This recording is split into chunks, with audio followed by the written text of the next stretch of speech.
All right, we're going to do this real quick. This iDubbz thing, I'm kind of fascinated by. I have never seen someone create their own downfall. I mean, sometimes shit happens to famous people.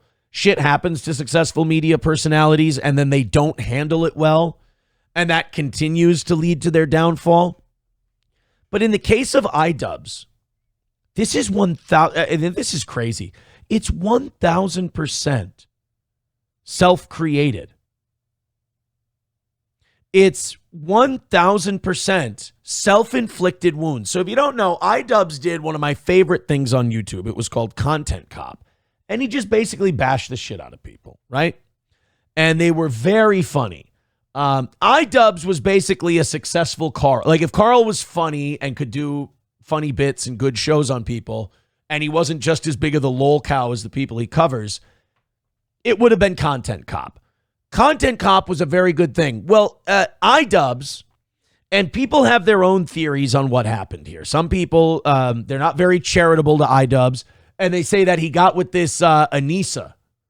He got this girlfriend, Samson, the most powerful king, they get brought down by a woman or whatever. I don't know if it's that. I think iDubbz got older. I think iDubbz got wealthy. I think iDubbz wanted to try other shit. The real unfortunate thing I'm lucky that I came from radio, because your radio audience, as you see with the audience that still supports us financially every day and allows us to do this show, I appreciate. It's so amazing. They're loyal. You become their habit. You become the thing they go to, and they're like, this is part of my routine, right? And I'm so glad that I have that bond with my audience. The internet is so much different. I noticed that I have a lot of my 10-year OGs that stick around, they watch the show, whatever. But then on the internet, you'll get fans who are massive fans for like 6 months or a year. They'll move on, they'll find something else, and then more cycle in and more cycle out. That's just kind of how it goes because you have so many choices. What happened with iDubbz is that his fans wanted a particular thing. And then he stopped doing that particular thing, thinking that his audience loved him, the personality, and that they would follow him to do whatever he wanted to do next. Problem was they weren't really in love with him as a personality. They just wanted him to do Content Cop. So like the Rolling Stones do rock and roll, and then all of a sudden like 1982 comes around and the Rolling Stones go, all right, we want to do vuvuzela music. We want to do stuff with like old Aborigine instruments. And their fans go, no, we're not going to follow you there. That's not what we like about you. Or we could go with a less extreme example. Don't make Saint Anger. So iDubbz decides to go away from this Content Cop thing. His fans don't follow him. Then as a double whammy, he has this girlfriend who thinks he ought to be a little more PC, and she starts giving him advice, and she starts telling him how to do things, and then she gets an OnlyFans. Now, a lot of iDubbz fans thought that, having a girlfriend or a wife who does OnlyFans and gets a little sexual for strangers on the internet is something that old iDubbz would have made fun of, and he would have. And you should. Your girlfriend or your wife should not have an OnlyFans. It's disrespectful. It's like you shouldn't be around like half-naked women going gaga. Guys, girls shouldn't be showing their pussy to guys and them going gaga. It's not okay. It's disrespectful of the relationship.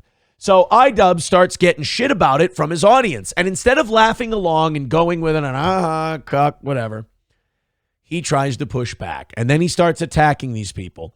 Alienates his entire audience. Well, then he comes up with this idea. I'm going to do a documentary on Sam Hyde. Sam Hyde's one of my favorite guys. I'll totally admit, I love Sam Hyde. Tries to do this documentary on Sam Hyde, but he clearly comes into it with an agenda. I'm going to expose this right-wing comedian. I'm going to get Sam Hyde. So Sam Hyde does this brilliant thing where he hires people to pretend to be his girlfriend and be a drug addict, pretends to have this security, rents out this old dingy dentist's office to make it look like it's his studios, and has all of his staff act like retards. iDubbz completely falls for it. At the end of the whole thing, Sam Hyde reveals it to him. iDubbz isn't even going to put the thing out. So Sam Hyde goes, all right, we'll put our version out. Just because we spent $15,000 on it. It's been a year. iDubbz isn't releasing this thing. So iDubbz has to do damage control because Sam Hyde made him look like a stupid asshole. Well, that becomes another hit. So then this creator clash thing takes off, this influencer boxing. And it does really well. But he banned Sam Hyde from the event, even though Sam trained one of his main event fighters, Harley Morenstein from Epic Mealtime. And it becomes more known for the controversy than the boxing. Creator Clash 2 comes around. Froggy Fresh wants to go train with Sam Hyde. iDubbz' wife throws a fucking fit over the whole thing. Oh, by the way, he took his wife's last name. Think about that what you will. iDubbz' husband, Anissa, she lays the hammer down and says, get that Froggy Fresh guy out of here. He made an OnlyFans joke and he's training with Sam Hyde. So they kick him out. Creator Clash 2 is a fucking disaster. It loses hundreds of thousands of dollars. So then a year later, iDubbz decides to come back again. He brings back Content Cop. Yes, we're all excited for iDubbz to bring back Content Cop. And he picks as his target Ethan Klein from H3. Now, I like Ethan. I think Ethan does a good job. I think he's a little bit of a weirdo, but for the grace of God, go I. So he attacks Ethan and he makes it like an Israel-Palestine thing. All of it, and he does it to kind of promote Creator Clash. Well, now Creator Clash is tied to Israel-Palestine. So Harley Morenstein goes, I'm fucking out of here. Couple other fighters decide to drop out. Tickets aren't selling. iDubbz becomes so toxic to the brand he created that he has to bail. He has to leave Creator Clash. And they have to cancel the event, postpone it for later. Well, and you could trace. So a lot of the people who say, well, he married this woman and she destroyed everything. No, this dipshit made a lot of his own choices. So now, as we catch you up to the present, iDubbz now has to divest from Creator Clash. And we're finding out a lot about the money situation from Creator Clash. We're finding out that this fucking guy was taking 34% of the profits from Creator. Now, Creator Clash was supposed to be for charity. It was supposed to be a charity event. But now we're finding out from all of these different influencers who were part of it, like Harley Morenstein, they were throwing big lavish parties for all the fighters. Now, when you have a charity event, every dime you spend is a dime that you're not giving to charity. And remember, Creator Clash 2 cost $250,000 more than they thought. They lost $250,000. Charity didn't get any money. So they're throwing these big lavish parties, renting out entire hotels. That's got to cost at least $100,000. They have for the fighters, and this is like, as a boxer, this fucking annoys the shit out of me. They had trauma counseling sessions for the fighters after the fight. Dude, I still spar multiple times a week. You get hit in the head, you spar with other people. It's fun. It's a good time. You're done. You go home. These guys do like 3 2-minute rounds and they need to go to fucking trauma sessions. If you need to go to a trauma session because you got in one 3-round fight, you need to not pick up boxing gloves ever again in your fucking life. You should probably just live in a baby crib. So they spend a shitload of money on that. Now that one, probably stupid Anissa's idea. So now iDubbz makes this video yesterday and he makes this grand reveal that he was taking 34% of the profits from Creator Clash. That's money not going to charity. But the main controversy, I would say, is that it was revealed with the change of ownership that Anissa and I, because we're 1/3 ownership of Creator Clash, the business, that we were getting 34% of the profit share. We weren't anticipating this event doing well. That's a great attitude. We put on this event. We didn't think it would go well at all. So they made a couple $100,000 on the first one, and they took that money, and instead of going, well, we'll just put on the same event next year that we did this year, they tried to make it bigger. They threw more parties. They got more, latter-day Roman Empire, and they got a little over their skis. And that money that they spent on that is money that didn't get to go to charity. We wanted to do well enough to pay back the investors, of course. So that's one of the reasons that we were, okay with the profit share thing. But another part of it as well is that the contract wasn't structured in a way that the profit share could just directly go to charity. It was told to us, like, you could just donate your portion of the profit share to charity. Did you?